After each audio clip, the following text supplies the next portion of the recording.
નમસ્કાર, TV30ના ડિજિટલ પ્લેટફોર્મમાં આપનું સ્વાગત છે. આપ જોઈ રહ્યા છો ટોપ ન્યૂઝ. તેલંગાણામાં કેમિકલ ફેક્ટરીમાં પ્રચંડ વિસ્ફોટ, રિએક્ટર વિસ્ફોટમાં 8 લોકોના મોત, 26 ઘાયલ. ફાર્મા કંપનીમાં રિએક્ટર બ્લાસ્ટને કારણે લાગી હતી આગ.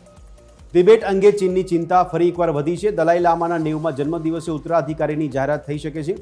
તિબેટિયન એડમિનિસ્ટ્રેશને પણ આ શક્યતા વ્યક્ત કરી. દેશભરમાં વરસાદની રાહતની સાથે સાથે મુશ્કેલીઓ પણ વધી છે. ઉત્તર ભારતમાં ભારે વરસાદની ચેતવણી, મેદાનોથી પર્વતો સુધી અરાજકતા ફેલાઈ. 150થી વધુ સાંસદો રશિયન નાણાં પર નિર્ભર હતા. નિશિકાંત દુબેએ કોંગ્રેસ પર મોટો આક્ષેપ લગાવ્યો છે.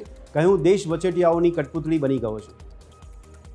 એર ઇન્ડિયાની 2 ફ્લાઇટમાં મુશ્કેલીઓનો સામનો કરવો પડ્યો હતો. ત્યારે ટોક્યોથી દિલ્હી આવી રહેલી ફ્લાઇટનું કોલકાતામાં ઇમરજન્સી લેન્ડિંગ કરાયું. બીજી ફ્લાઇટ મુંબઈ પાછી ફરી. તો છોટાઉદેપુરમાં પ્રસૂતાને જોડીમાં લઈ જવાનો સિલસિલો યથાવત. ક્વાંટ તાલુકાના પડવાની ગામની પ્રસૂતાને જોડીમાં લઈ જવાઈ. જિલ્લામાં 10 દિવસમાં ત્રીજી ઘટના.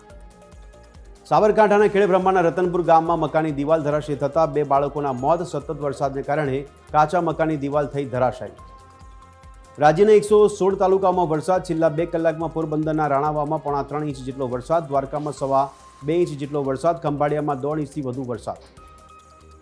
છેલ્લી ઘડીના સસ્પેન્સ બાદ ગુજરાતના ડીજીપી વિકાસ સહાયને મળ્યું 3 મહિનાનું એક્સટેન્શન. હવે સપ્ટેમ્બરના અંતમાં થશે નિવૃત્ત. આજે નિવૃત્ત થતાં મળ્યું એક્સટેન્શન.